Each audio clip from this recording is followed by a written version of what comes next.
to another episode of Scribble the Ink. We have a few stellar writing examples that we can show you.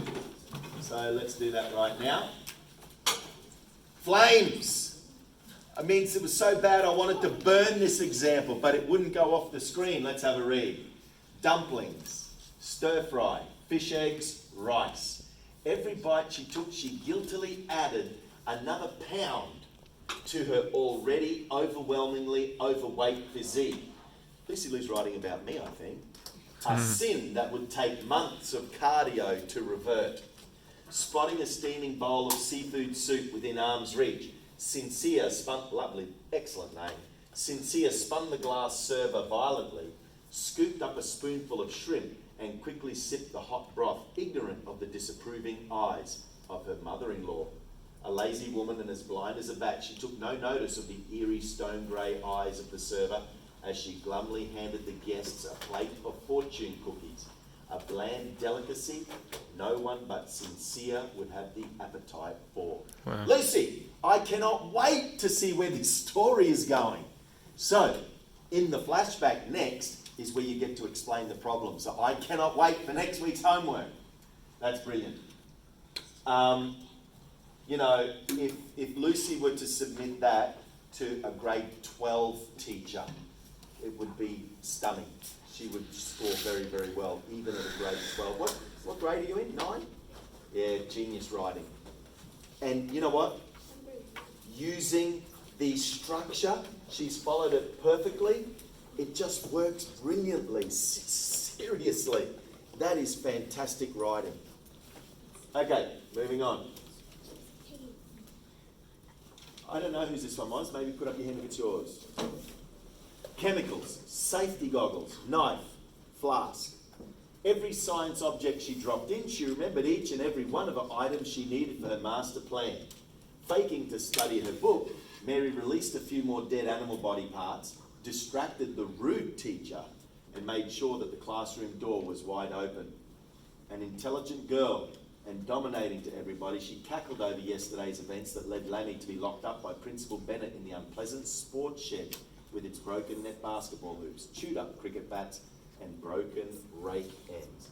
Genius writing once again. Remember, you had the option, modify Mary or write your own story. Excellent. Moving on. Pooh, fireworks, yay!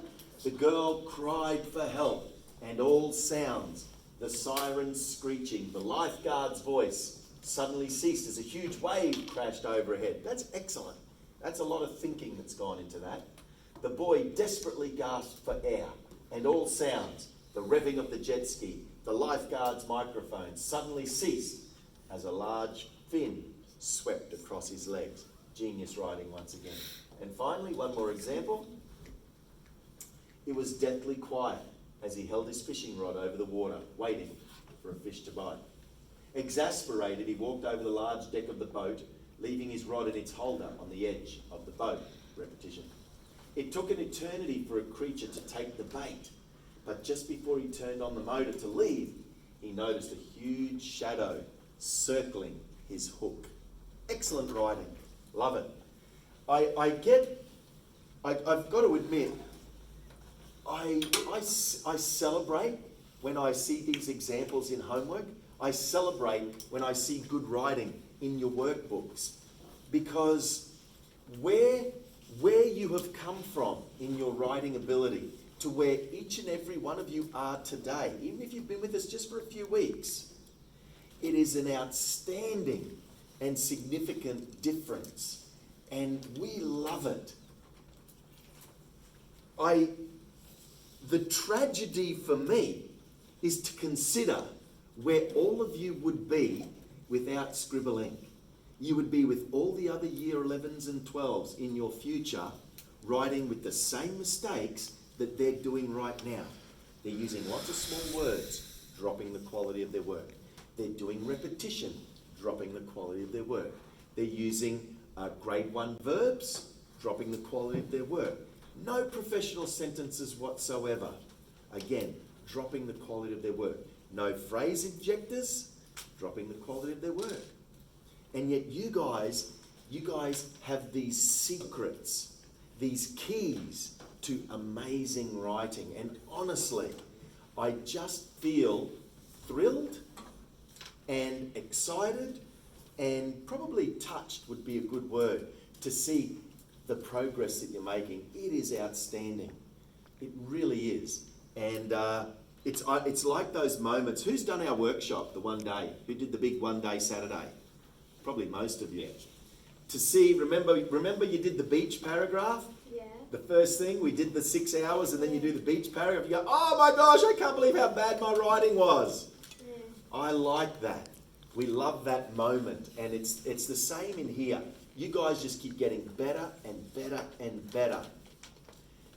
Please remember that your writing practice, your homework, your work here, is exactly like any physical sports training and just like any instrument playing or any, some of you do, who does chess? Anyone do chess? Same thing. If you guys who do chess, you know, if you lack concentration for a game, you're not concentrating, you're just going, oh, I don't care, I'll just put the pieces anywhere. You know you're going to lose, right? If you go to sports training, got a couple of basketballers, top basketballers up the back. If you go to your sports training and only give it 50%, you're not going to improve. It's when you put 100% effort into something like the instrument, like chess, like sport, that you get better. Now, we have flashes of brilliance in the homework, and I'm not saying, we also have dips in effort in the homework, and I'm not suggesting that's what's happening in this group. What I'm saying is, whenever you put pencil to paper, for scribbling, for schoolwork, give it your best. Think hard, because what comes out, it is just brilliant. It really is. So, you know, I really celebrate with you guys when I see stuff like that. It is just awesome. And you probably don't see the progress because you don't see yourselves getting better. Trust me. When I read a year 3's work from Scribbling and I read a year 3 work at normal school, whatever, big difference, okay? It is outstanding. All right, let's move on. Our story. We began last week with Mary and the introduction. The lamb followed her to school one day. Who would have thought of that? And it got locked up in the sports shed by Principal Skinner. That's a problem. Complication, the butcher's come to school to give a talk and he's got a hatchet in his hand, an axe, and it's probably going to be lamb spit by the end of the day. 3 p.m. there'll be lamb rolling over the charcoal, or it escapes, we don't know. And then I wrote this intro for you to show you how I can use exactly the same techniques to make another story. And as we saw from Lucy's example, she's made another story. And we saw a student from last week, Zarin, from this first group, he did the homework, he chose another story and did an outstanding job as well. Fantastic. So I'm going to read this quickly to clue us into what was happening. Police, government, scientists, friends, the rejection he felt with each phone call to authorities turned into humiliation. But he knew he wasn't mistaken. Something gnawed at him from the inside and wouldn't leave him alone. Quadruple verb. Placing the Arabica coffee pot into the machine, Lorenzo pulled on the lever, pushed the circular button marked double shot, and spread thick layers of creamy butter on each thick, lightly toasted bread before adding dollops of jam.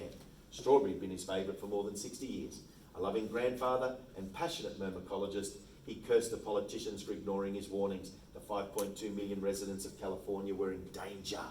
Now, if you remember from last week, we identified at least 15 facts about the character, because this is the who paragraph. I hope when Mr. P reads your homework this week that there are lots of facts about your character. I'm not going to ask him to count them all, but hopefully you remembered, because I suspect many people forgot, and that's understandable. Why? Because our brain is busy thinking about updike. That takes a lot of processing power. The brain then gets busy thinking about quadruple verb. The brain isn't at the point where it's automatic. When you become automatic at your quad verb, then you can start thinking, oh, that's right, I've got to add facts about my character like Mr. C showed us. Out of interest, Does anyone think? Did anyone actually physically and add up to 15 facts about the character? Did anyone remember to do that? I don't blame you if you didn't. Not easy. No one? Okay? That's my point. Writing is not easy. It's hard work. Okay? We're not at the stage yet to write like this with all those facts. If you had another 2 hours to do your homework, possibly, yeah. Oh, that's right. I can copy some ideas of what Mr. C did. For example, he's making a coffee. Not just normal coffee, but Arabica coffee. I've got his name there, Lorenzo. He wants it strong, so he pushes double shot. And this thing about the toast, look at all the information.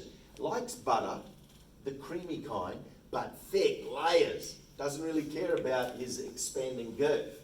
He likes lightly toasted bread, but it's really thick. Okay, so there's lots of information about the character deliberately done.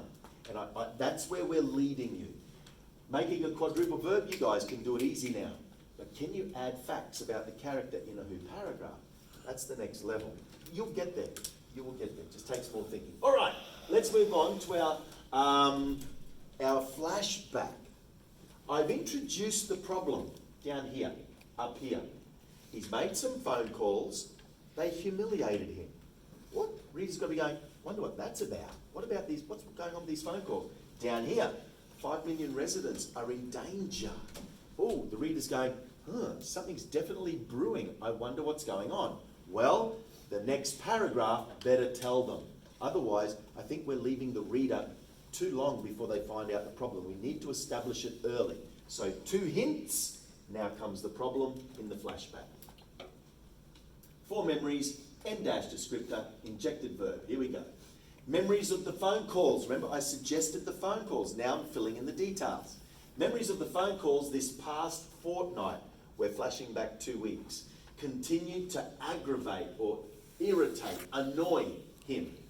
The arrogance, the disbelief, the rudeness, the mocking comments. They were teasing him even on the phone. I'm building up the problem. He listened in shock, and all sounds, the buzz of the television, the traffic on the road, ceased when they refused to believe an earthquake was coming. There it is. Reader knows exactly what's going on now. Finally, inject the verb. Lorenzo, angered by their indifference, clenching his hands into fists, pleaded with officials. He's begging them on deaf ears. They won't listen. His own family, friends and neighbours also turned their backs on him. Right, I've set up the problem. Okay? We're going to rise the tension when more alarms start flashing. Okay, I'll talk about the alarms, the cameras, etc., etc., etc. Okay, I told the other group this morning, this sized paragraph ends up making about a 500-word story. If you end up entering the competition at the end of the year, it's 800 words. So your flashback needs to be longer. Your action will need to be longer. The intro doesn't have to be. That intro's fine, that length. But this could be 3 paragraphs. That's 1 paragraph, remember? I separate it so you can see the various sections.